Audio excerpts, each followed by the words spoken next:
আজকে লিলু কিছু একটা করছে, কি করছেন? দই ফুচকা বানাবো। এটা কি? বাড়িতে আলু সেদ্ধ করে নিয়েছি, মশলা রেডি। এখানে রয়েছে মটর, এখানে রয়েছে দই, আর এই যে কিছুটা মশলা বেঁচে আছে এখনো। তো দেখতে থাকো। আর এটা এই রয়েছে আমাদের ফুচকা,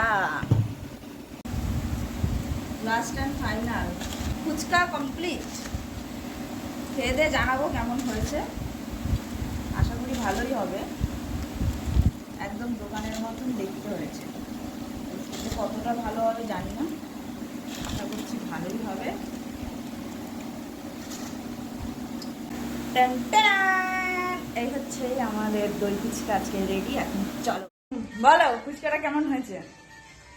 খুব সুন্দর, টেস্টি টেস্টি ফ্যান্টাস্টিক। বলো। তুমি বলো তো কিছু, এখনো খাচ্ছে। ঝাকাস।